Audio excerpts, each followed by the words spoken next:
So, when I say the words risk management, what's the first thing that pops into your head? For most of us, it's probably, spreadsheets, endless compliance checklists, a whole lot of defense. Basically, a corporate chore that's all about stopping bad things from happening.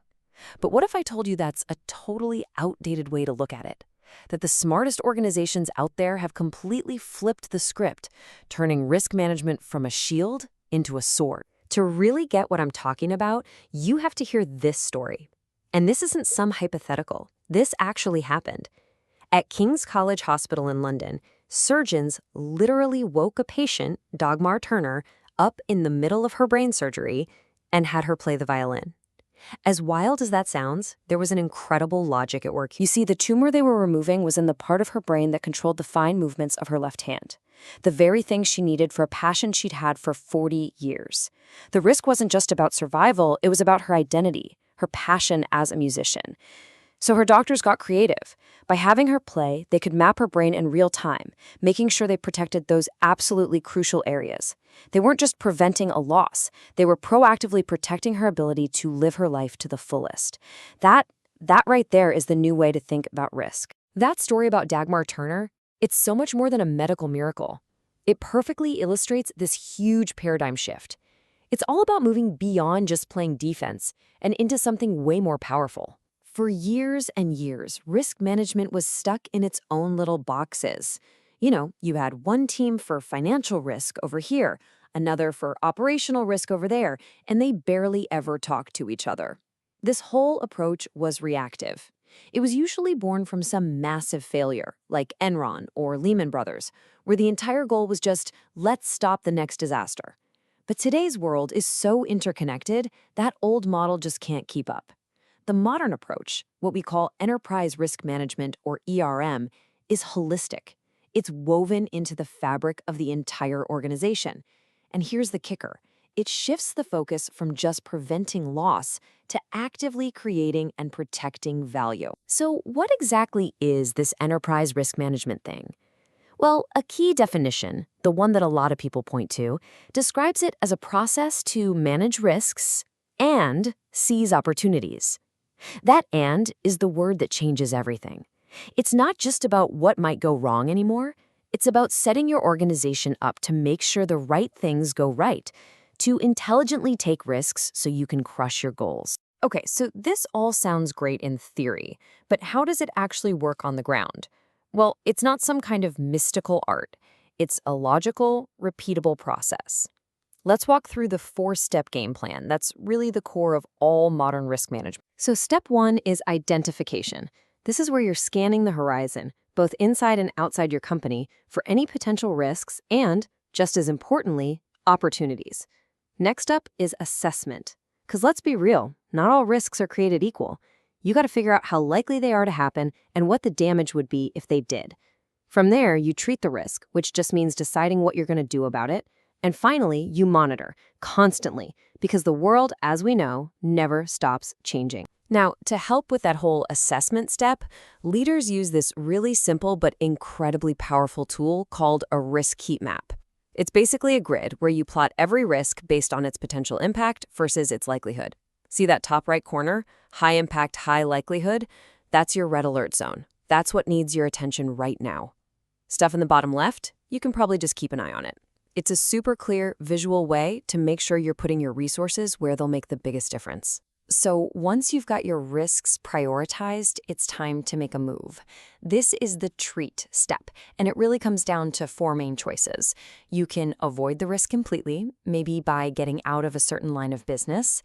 You can reduce it, putting in new controls to make it less likely or less damaging.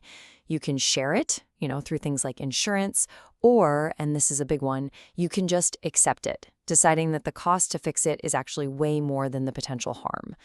The whole game is about picking the right move for the right risk. So why do all this? Why go through all this effort? Why should a company really invest in building out this kind of framework? Well, the answer is pretty straightforward. There's a huge performance payoff. And I'm not talking about a small bump.